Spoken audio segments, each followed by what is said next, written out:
The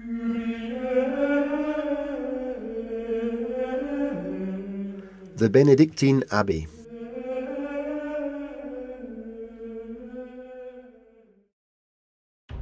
The monastery of Silos is located at the eastern end of the valley of Tabladillo.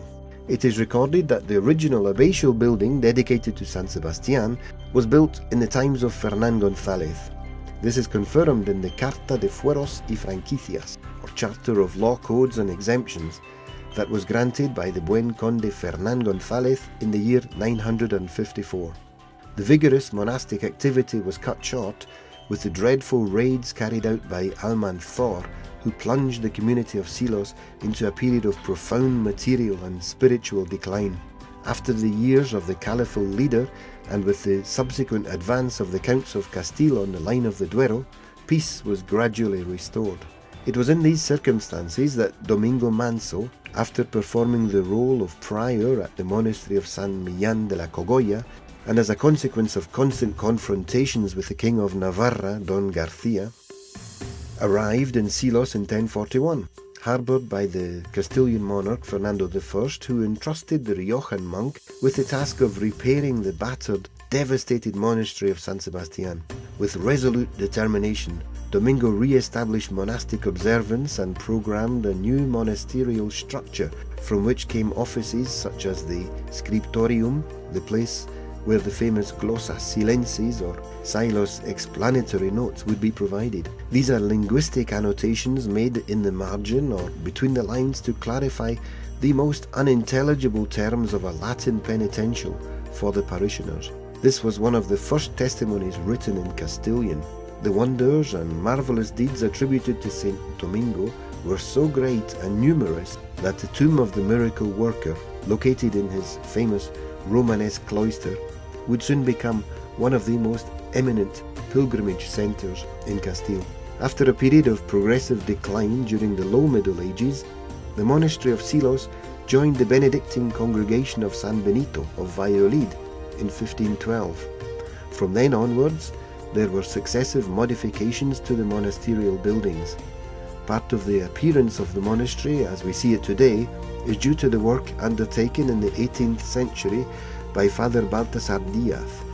Construction of the classical Baroque church, designed by Ventura Rodriguez, was begun in 1751 and completed in 1792 on the site on which the old Romanesque church was located. The south arm of the transept and the remains of the crypt remain today as venerable relics of the medieval building.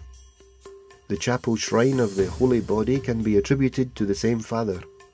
So too can the wonderful Escalera de los Leones, or Stair of the Lions, and the classicist cloister of San Jose, carried out in collaboration with abbots Isidoro Rodriguez and Isidoro Quevedo, with whom the abbatial buildings were doubled and a new entrance was created in the west facade.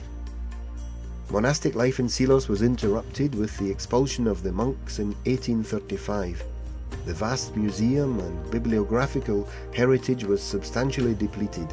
In 1880, a group of monks from the French abbey of Saint Martin de Ligugé revitalized the old walls of the Castilian monastery and brought new vigour to its intellectual and artistic life. These restoring monks reorganized the archives correctly and recovered most of their old manuscripts and the library, and nowadays it holds some 160,000 volumes in total. It is considered one of the best collections to be found in any monastery in the country. In the course of the 20th century, the community of Silos has endeavoured to spread its Benedictine ideal by opening new convents in Spain and Latin America. San Juan de Dios and San Rafael in Mexico City, San Benito de Buenos Aires in Argentina, Santa María de Estíbaliz in Álava, Santa María de Montserrat in Madrid, San Salvador del Aire in Navarra, and Santa Cruz del Valle de los Caídos in Madrid. Faithful to chapter 53 of the Rule of Saint Benedict, the Silos monks managed guest quarters for males due to the requirements of monastic life, for those who wish to be reunited with God and to reconnect with themselves in a spiritual atmosphere of peacefulness and serenity. After years of restoration work, the monastery museum now offers visitors an interesting collection of sculptural and pictorial works, pieces crafted using precious metals and items of medieval enamel work which form part of the unsurpassable museum collection of the monastery. Another of the treasures which the abbey exhibits with pride is its renowned pharmacy.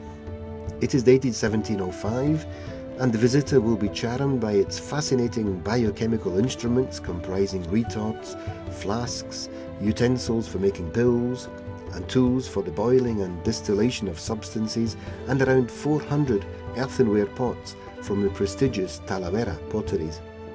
Together with these items, there is a huge collection of pharmacopoeial volumes published between the 16th and the 19th centuries. Particularly outstanding is a magnificent Dioscorides from 1525 with excellent illustrations. El monje necesita ante todo y sobre todo silencio precisamente para trabajar en la oración.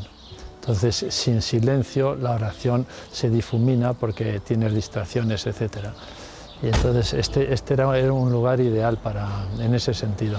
Yo no entendería mi vida sin una experiencia espiritual, porque me quedaría, digamos, a ras de suelo, cuando pues todo ser humano aspira a más, y ese más es ciertamente Dios, Jesucristo, que nos salva, nos redime y que entrega su vida para que nosotros la tengamos y la tengamos en abundancia.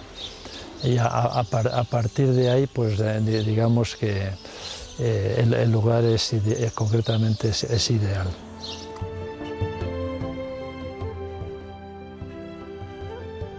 The monastery of Silos has recently gained prominence as an art gallery. Exhibitions of works by the most outstanding contemporary artists have been held in the old medieval granary since the year 2000. The programming of these events is devised by the Reina Sofia National Art Museum in collaboration with the Burgos Chamber of Commerce. A unique history and art, combined with the magic of the Gregorian chant with which the monks accompany their liturgical services each day, constitute the grandeur of this universal abbey.